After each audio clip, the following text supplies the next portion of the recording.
Hey guys, this week on the Weekly Pep Talk, I wanted to chat about working out smart and not hard. So when should you modify, okay? It's great to push it super hard, to challenge yourself, but sometimes it's not worth it if you're running a risk of an injury, hurting your lower back because you're losing your proper form.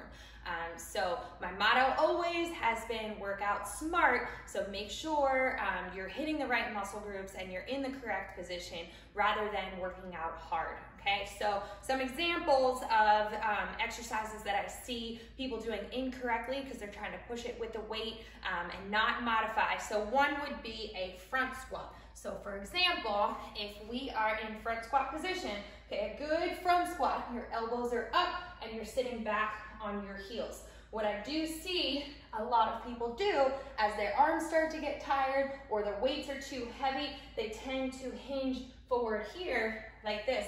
And what this does is creating a lot of lower back pain. So if you're doing a front squat and you're feeling tension in your lower back, rather than push it, you know, a squat is supposed to work those quads, those glutes, okay? Drop the weight and modify, either holding one weight here or just holding your body weight, and make sure that you're hitting the position correctly. So here I'm feeling that in the tops of my thighs, I'm feeling it in my glutes, okay? I'm keeping my chest up, pushing my butt back. So there's no point in doing it incorrectly with heavier weights if you're just going to cause tension and pain in your lower spine.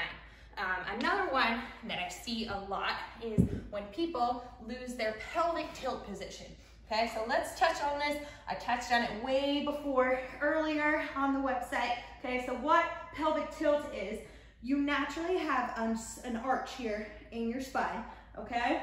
When you are doing any of the core exercises, including planks, you want to be in what's called pelvic tilt position. So you're going to take your belly button and pull it in so that your hips rotate, and now we have no space underneath my back and the floor, okay? So this is the natural arch in my spine, then pulling into pelvic tilt, pull it in, and rotate. Now there's no space. The best way I can explain it, it's hilarious, the sound is gross, but if you pretend like you're puking, that'll put you in a pelvic tilt position. So naturally you're here and you pull it in, you're gut wrenching, okay, now we're engaging our core. So when you're doing this, your abs are working, but your lower back is relaxed. So on something like a leg lift, you have your legs up, you wanna lower down, but maintaining that pelvic tilt position.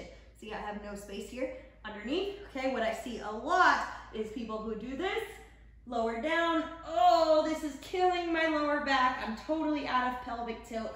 Okay, I wasn't able to keep it there. So instead of wrenching your back on every single rep to do it the harder way, it'd be much smarter to bend the legs, concentrate on that pelvic tilt position, lower down and up, even modify more if you need to. Lower one and then the other so that you make sure you're working that core rather than wrenching your lower spine, okay?